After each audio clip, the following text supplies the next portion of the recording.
Commerce four HSS YouTube ചാനലിൻ്റെ പുതിയ എപ്പിസോഡിലേക്ക് എല്ലാവർക്കും സ്വാഗതം.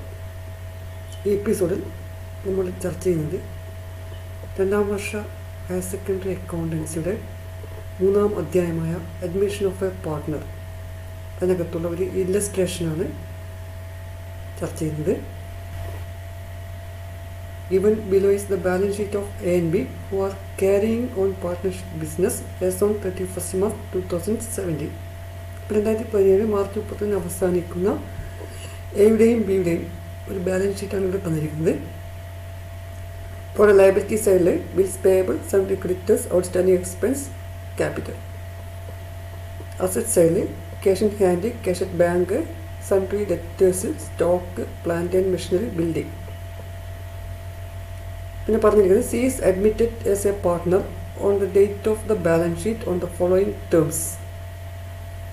First one, C will bring in rupees 1 lakh as his capital and rupees 60,000 as his share of goodwill for 1/4 share. Plant is to be appreciated at rupees 1,20,000 and building is to be appreciated by 10%. Stock is found overvalued by rupees 4,000. A provision for doubtful debts is to be created at 5% on debtors. Creditors were unrecorded to the extent of rupees 1,000. Pass necessary journal entries, prepare revaluation account, partners capital account and balance sheet. നമുക്കിവിടെ ആദ്യം journal entry നോക്കാം. ഇപ്പോൾ നമുക്ക് C will bring in rupees 1 lakh as his capital and rupees 60,000 as his share of goodwill. ഇപ്പോൾ C ഇവിടെ കൊണ്ടുവരുന്നത് 1,00,000 രൂപ ക്യാപിറ്റലും 60,000 രൂപ ഗുഡ്വിലുമാണ് C കൊണ്ടുവരുന്നത്. അപ്പോൾ C ക്യാഷ് കൊണ്ടുവരുന്നത് നമ്മൾ ക്യാഷ് ബാലൻസ് ഇൻക്രീസ് ചെയ്യും. So cash account is to be debited. ഇപ്പോൾ cash account debtor 1,60,000, 1 lakh rupees ക്യാപിറ്റലും 60,000 rupees ഗുഡ്വിലാണ്. അപ്പോൾ 1 lakh rupees ക്യാപിറ്റൽ കൊണ്ടുവരുമ്പോൾ ക്യാപിറ്റൽ ഇൻക്രീസ് ചെയ്യും. ഇപ്പോൾ ഇൻക്രീസ് ഇൻ ക്യാപിറ്റലാണ് നമ്മൾ ക്യാപിറ്റൽ അക്കൗണ്ട് ക്രെഡിറ്റ് ചെയ്യണം. ടു C's ക്യാപിറ്റൽ 1 lakh, അതുപോലെ 60,000 രൂപ ഗുഡ്വിൽ ആയതുകൊണ്ട് ടു ഗുഡ്വിൽ അക്കൗണ്ട് 60,000. ഇപ്പോൾ cash brought in by C എസ് ക്യാപിറ്റൽ ആൻഡ് ഗുഡ്വിൽ. ഇനി ഈ C കൊണ്ടുവന്ന goodwill it is shared by old partners. ഇവിടെ ഓൾഡ് പാർട്ട്നേഴ്സ് എന്ന് പറഞ്ഞാൽ A ആൻഡ് B ആണ്. It is shared by A and B in their sacrificing ratio. ഇപ്പോൾ sacrificing ratio ഇപ്പം പ്രത്യേകിച്ച് ന്യൂ റേഷ്യോ തരാതെ കൊണ്ട് we can consider old ratio as sacrificing ratio. Old ratio 2:1 ആയതുകൊണ്ട് സാക്രിഫൈസിങ് റേഷ്യോ നമുക്ക് എന്ത് ചെയ്യാം 2:1 തന്നെ എടുക്കാം. അപ്പോൾ അങ്ങനെ journal entry goodwill is shared by old partners. Goodwill share ചെയ്യുമ്പോൾ ഗുഡ്വിൽ അക്കൗണ്ട് ഡെബിറ്റ് ചെയ്യുന്നു. Goodwill account debtor 60,000. It is shared by A and B. എയും ബിയും ഷെയർ ചെയ്യുകയാണെങ്കിൽ എയുടെയും ബിയുടെയും ക്യാപിറ്റൽ ഇൻക്രീസ് ചെയ്യും. അപ്പോൾ ക്യാപിറ്റൽ ഇൻക്രീസ് ചെയ്യുമ്പോൾ നമ്മൾ എന്ത് ചെയ്യണം ക്യാപിറ്റൽ അക്കൗണ്ട് ക്രെഡിറ്റ് ചെയ്യുന്നു. അപ്പോൾ to A's capital 40,000, to B's capital 20,000. അപ്പോൾ 60,000 ഇൻറ്റു 2/3 വരും. അതുപോലെ തന്നെ 60,000 into 1/3. Premium divided between A and B in sacrificing ratio. അടുത്തത് plant is to be appreciated rupees 1,20,000. പ്ലാന്റിൻ്റെ വില 1,20,000 ആയി. നേരത്തെ പ്ലാന്റിൻ്റെ വില എത്രയായിരുന്നു? പ്ലാന്റ് ആൻഡ് മെഷീനറി 1 lakh ആയിരുന്നു. അപ്പോൾ 20,000 rupees ഇൻക്രീസ് ചെയ്തു. അപ്പം ഇൻക്രീസ് ചെയ്യുമ്പോൾ നമ്മൾ എന്ത് ചെയ്യുക അസറ്റിൻ്റെ വാല്യൂ ഇൻക്രീസ് ചെയ്യുമ്പോൾ asset account to be debited. And buildings is to be appreciated by 10%. ബിൽഡിങ്ങിൻ്റെ വില 10% ഇൻക്രീസ് ചെയ്യുന്നത്. അപ്പോൾ ബിൽഡിങ്ങിൻ്റെ വില നേരത്തെ ഉള്ളത് 1,50,000 ആണ്. അപ്പോൾ അത് 10% അപ്രീസിയേഷൻ മീൻസ് ഇൻക്രീസ്. അപ്പോൾ 15,000 രൂപ ബിൽഡിങ്ങും കൂടും. അപ്പോൾ ബിൽഡിങ്ങിൻ്റെയും പ്ലാന്റ് ആൻഡ് മെഷീനറിൻ്റെയും വില ഇവിടെ ഇൻക്രീസ് ചെയ്യാണ്. അപ്പോൾ അസറ്റിൻ്റെ വാല്യൂ ഇൻക്രീസ് ചെയ്യുമ്പോൾ നമുക്ക് അസറ്റ് അക്കൗണ്ട് ഡെബിറ്റ് ചെയ്യണം. പ്ലാന്റ് ആൻഡ് മെഷീനറിയുടെ വില കൂടുകയാണ്. ഇപ്പോൾ പ്ലാന്റ് ആൻഡ് മെഷീനറിൻ്റെ വില കൂടുമ്പോൾ plant and machinery account debtor 20,000. അതുപോലെ ബിൽഡിങ്ങിൻ്റെ വിലയും വർദ്ധിക്കുകയാണ്. അപ്പോൾ building account debtor 15,000 to revaluation account 35,000. ഇപ്പോൾ increase in the value of assets on revaluation. അടുത്ത് നോക്കാം. Stock is found over valued by ₹4,000. സ്റ്റോക്കിൻ്റെ വില എന്താവുന്നു? സ്റ്റോക്കിൻ്റെ വില 4,000 രൂപ ഓവർ വാല്യൂ ചെയ്തതായിട്ടാണ് കാണുന്നത്. ഓവർ വാല്യൂ ചെയ്താണ് കൂടുതലായിട്ട് കാണിച്ചതായിട്ട് കാണുന്നത്. അപ്പോൾ അക്കൗണ്ടിൽ 4,000 രൂപ അധികം കാണിച്ചിരിക്കുകയാണ്. ആക്ച്വലി അതിൻ്റെ വില 4,000 രൂപ എന്തായിരിക്കും? കുറവായിരിക്കും. അപ്പോൾ ഇപ്പോൾ 40,000 ഉള്ളത് സ്റ്റോക്കിൻ്റെ വില ബാലൻസ് ഷീറ്റ് 40,000 കാണിക്കുന്നത്. അപ്പോൾ അത് 4,000 രൂപ അധികമാണെന്ന് പറയുന്നത്. അപ്പോൾ അങ്ങനെ നമ്മൾ ആക്ച്വൽ വാല്യൂ ആയിരിക്കും 36,000 ആയിരിക്കും. അപ്പോൾ സ്റ്റോക്കിൻ്റെ വില 4,000 രൂപ കുറയും. ഇനി അതുപോലെ തന്നെ അടുത്ത് നോക്കാം. A provision for doubtful debts is to be created at 5% on debtors. ഡെറ്റേഴ്സിൻ്റെ 5% എന്ത് ചെയ്യണം? പ്രൊവിഷൻ ക്രിയേറ്റ് ചെയ്യണം. അപ്പോൾ പ്രൊവിഷൻ ക്രിയേറ്റ് ചെയ്യുമ്പോൾ ഡെറ്റേഴ്സിൻ്റെ വാല്യൂ എന്താവും? കുറയും അല്ലേ? ഡെറ്റേഴ്സിൻ്റെ വാല്യൂ കുറയുമ്പോൾ നമ്മൾ എന്ത് ചെയ്യണം? Provision for doubtful debts account is to be credited. അപ്പോൾ provision for doubtful debts account credit ചെയ്യണം. പിന്നെ അതുപോലെ തന്നെ നെക്സ്റ്റ് നോക്കാം. Creditors were unrecorded to the extent of ₹1,000. Creditors എന്താണ്? 1,000 രൂപ റെക്കോർഡ് ചെയ്തിട്ടില്ല. അപ്പോൾ അത് നമ്മൾ അൺറെക്കോർഡ് ലയബിലിറ്റിയാണ്. അൺറെക്കോർഡ് ലയബിലിറ്റി ആണെന്നോ അത് ലയബിലിറ്റി റെക്കോർഡ് ചെയ്യണം. റെക്കോർഡ് ചെയ്യുമ്പോൾ ലയബിലിറ്റീസ് ഇൻക്രീസ് ചെയ്യും. അപ്പോൾ ലയബിലിറ്റീസ് ഇൻക്രീസ് ചെയ്യുമ്പോൾ ക്രെഡിറ്റേഴ്സ് അക്കൗണ്ട് നമ്മൾ എന്ത് ചെയ്യണം? ക്രെഡിറ്റ് ചെയ്യണം. അപ്പോൾ നമ്മളിവിടെ സ്റ്റോക്ക് അക്കൗണ്ട് ക്രെഡിറ്റ് ചെയ്യണം, പ്രൊവിഷൻസ് ക്രെഡിറ്റ് ചെയ്യണം, ക്രെഡിറ്റേഴ്സ് അക്കൗണ്ട് ക്രെഡിറ്റ് ചെയ്യണം. അപ്പോൾ ഏത് അക്കൗണ്ട് ഡെബിറ്റ് ചെയ്യും? റീവാലുവേഷൻ അക്കൗണ്ട് ഡെബിറ്റ് ചെയ്യും. ഫസ്റ്റ് നമ്മൾ revaluation account debtor total amount ചെയ്ത് 8,000, to stock 4,000, to provision for doubtful debts 3,000, to creditors 1,000. അപ്പോൾ നാരേഷൻ എഴുതുമ്പോൾ decrease in the value of asset and increase in liabilities on revaluation. ഇപ്പോൾ നമ്മൾ നോക്കാം. ഇനിയിപ്പോൾ നമ്മളിവിടെ എന്തായിരുന്നു? റീവാലുവേഷൻ അക്കൗണ്ട് പ്രിപ്പയർ ചെയ്യണം. അപ്പോൾ next step is preparation of revaluation account. ഇപ്പോൾ റിവാലുവേഷൻ അക്കൗണ്ട് പ്രിപ്പയർ ചെയ്യുമ്പോൾ നമ്മൾ റിവാലുവേഷനുമായിട്ട് ബന്ധപ്പെട്ട് നേരത്തെ എഴുതിയിരിക്കുന്ന ജേണൽ എൻട്രീസ് ഒക്കെ പരിഗണിക്കണം. അപ്പോൾ ആദ്യമായിട്ട് നമ്മൾ എഴുതിയിരിക്കുന്ന journal plant and machinery account debtor, buildings account debtor to revaluation account. അപ്പോൾ ഇവിടെ റിവാലുവേഷൻ അക്കൗണ്ട് ക്രെഡിറ്റ് ചെയ്തുകൊണ്ട് it must be shown on the credit side of revaluation account. അപ്പോൾ അത് നമ്മൾ റിവാലുവേഷൻ അക്കൗണ്ട് ക്രെഡിറ്റ് സൈഡിലേക്ക് മാറ്റി എഴുതുകയാണ്. Plant and machinery 20,000, buildings 15,000. പിന്നെ അടുത്ത journal revaluation account debtor to stock, to provision for doubtful debts, to creditors account. ഇപ്പോൾ ഇവിടെ നമ്മൾ റിവാലുവേഷൻ അക്കൗണ്ട് ഡെബിറ്റ് ചെയ്ത് അല്ലേ? അപ്പോൾ റിവാലുവേഷൻ അക്കൗണ്ട് ഡെബിറ്റ് ചെയ്തുകൊണ്ട് ചെയ്യണം?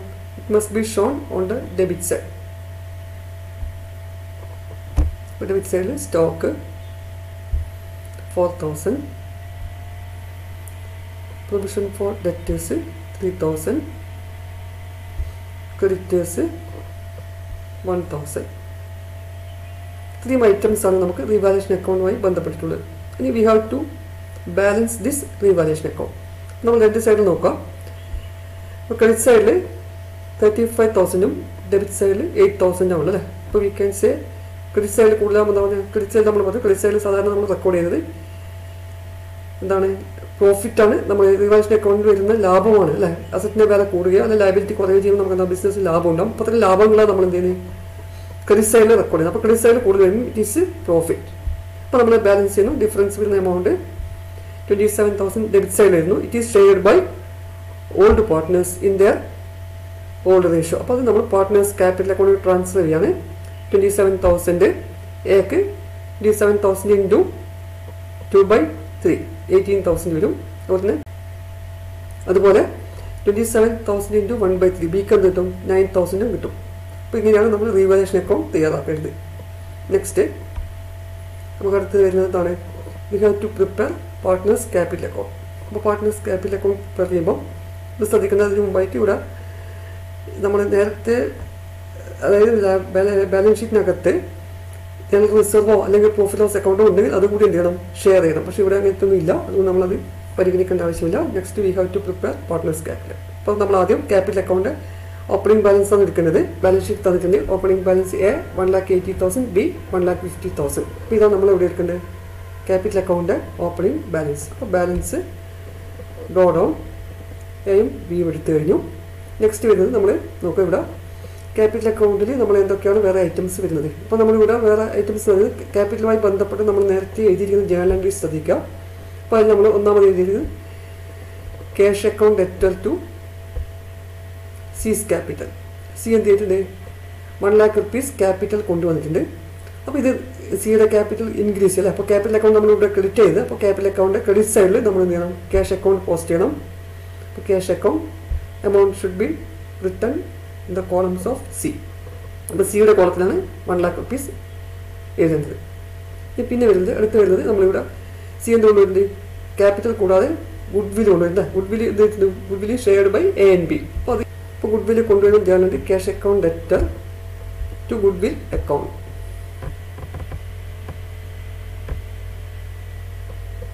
ഇനി ഗുഡ് വിൽ എന്തെങ്കിലും shared by A and B. ഇപ്പോൾ goodwill A and B share ചെയ്യുമ്പോൾ goodwill account debtor 60,000 to A's capital 40,000 to B's capital 20,000. ഇപ്പോൾ നമ്മളിപ്പോൾ ഗുഡ് വിൽ നോക്കുക, ക്യാപിറ്റൽ അക്കൗണ്ട് എന്ത് ചെയ്യുന്നു, ഗുഡ് വിൽ ഡെബിറ്റ് ചെയ്തു, ക്യാപിറ്റൽ അക്കൗണ്ട് ക്രെഡിറ്റ് ചെയ്തു അല്ലേ. അപ്പോൾ ക്യാപിറ്റൽ അക്കൗണ്ട് ക്രെഡിറ്റ് ചെയ്തുകൊണ്ട് ക്യാപിറ്റൽ അക്കൗണ്ട് ഈ സൈഡിൽ കാണിക്കണം, ക്രെഡിറ്റ് സൈഡിൽ ഗുഡ് വിൽ അക്കൗണ്ട് കാണിക്കണം. Good will amount A 40,000, B 20,000. ഇത് നമ്മളിവിടെ നേരത്തെ ചെയ്ത റീവാലുവേഷൻ അക്കൗണ്ട് ചെയ്തിട്ടുണ്ട്. അപ്പോൾ റീവാലുവേഷൻ അക്കൗണ്ടിൻ്റെ 27,000 ലാഭമുണ്ട്. ആ ലാഭം നമ്മൾ എന്ത് ചെയ്യുന്നത്, പാർട്ട്നേഴ്സ് ക്യാപിറ്റൽ അക്കൗണ്ടിൽ ട്രാൻസ്ഫർ ചെയ്യുന്നത്. അപ്പോൾ അതും നമ്മളിവിടെ എടുക്കണം, ക്യാപിറ്റൽ അക്കൗണ്ടിൽ എടുക്കേണ്ടതാണ്. അപ്പോൾ ക്യാപിറ്റൽ അക്കൗണ്ട് നമ്മൾ എടുക്കുമ്പോൾ അപ്പോൾ revaluation account debtor 27,000 to A's capital 18,000 to B's capital 9,000. അപ്പോൾ ഇവിടെ നമ്മൾ ക്യാപിറ്റൽ അക്കൗണ്ട് ക്രെഡിറ്റ് ചെയ്തുകൊണ്ട് ഇത് റീവാലുവേഷൻ അക്കൗണ്ട് നമ്മൾ എന്ത് ചെയ്യണം, ക്യാപിറ്റൽ അക്കൗണ്ട് ക്രെഡിറ്റ് സൈഡിൽ കാണിക്കേണ്ടതാണ്. ഇപ്പോൾ ക്രെഡിറ്റ് സൈഡിൽ റീവാലുവേഷൻ അക്കൗണ്ട് എ 18,000, ബി 9,000. ഇത് നമ്മളിവിടെ ക്യാപിറ്റൽ അക്കൗണ്ട് ബാലൻസ് ചെയ്യാണ്, എല്ലാ അക്കൗണ്ടും ബാലൻസ് ചെയ്യുന്ന പോലെ അത് നമ്മൾ എന്ത് ചെയ്യുന്നു. ഇപ്പോൾ നമുക്കിവിടെ ഡെബിറ്റ് സൈഡിലെ ഐറ്റംസ് ഒന്നും ഇല്ല, അതുകൊണ്ട് നമ്മൾ എന്ത് ചെയ്യുന്നു, ക്രെഡിറ്റ് സൈഡിലുള്ള എമൗണ്ട് ടോട്ടൽ ആയിട്ട് ഡെബിറ്റ് സൈഡിലേക്ക് അതിൻ്റെ ക്ലോസിംഗ് ബാലൻസ് ആയിട്ട് എഴുതുകയാണ് ചെയ്യുന്നത്. അപ്പോൾ അങ്ങനെ സെയിം എമൗണ്ട് തന്നെ അവിടെ എഴുതുകയാണ്. 2,38,000, 1,79,000, 1 lakh. ഇത് നമ്മൾ എന്തായിട്ട് കണക്കാക്കണം, ക്ലോസിംഗ് ബാലൻസ് ആയിട്ട് കണക്കണം, ബാലൻസ് ക്യാരി ഡൗൺ. അപ്പോൾ ഇതാണ് നമ്മൾ ബാലൻസ് ഷീറ്റ് പ്രിപ്പയർ ചെയ്യുമ്പോൾ ക്യാപിറ്റൽ അക്കൗണ്ട് കാണിക്കേണ്ടത്. Next we have to prepare balance sheet. Balance sheet തയ്യാറാക്കുമ്പോൾ നമ്മൾ ആദ്യം അസറ്റ് സൈഡ് എടുക്കാം. അപ്പോൾ അസറ്റ് സൈഡിൽ ഒന്നാമത്തെ ഐറ്റം ക്യാഷ് ഇൻ ഹാൻഡ് 10,000 ആണ് ഉള്ളത്. പക്ഷേ ഇവിടെ എന്ത് ചെയ്തിട്ടുണ്ട്, C will bring in rupees 1,60,000. അപ്പോൾ അങ്ങനെ വരുമ്പോൾ 1,60,000 രൂപ ക്യാഷ് കൊണ്ടുവരുന്നത്. അത് നമുക്ക് ഒന്നിക്കൽ എന്ത് ചെയ്യാം, ഈ ക്യാഷിൻ്റെ കൂടെയോ അല്ലെങ്കിൽ ബാങ്കിൻ്റെ കൂടെയോ ഏതെങ്കിലും ഒന്നിൻ്റെ കൂടെ ആഡ് ചെയ്യാം.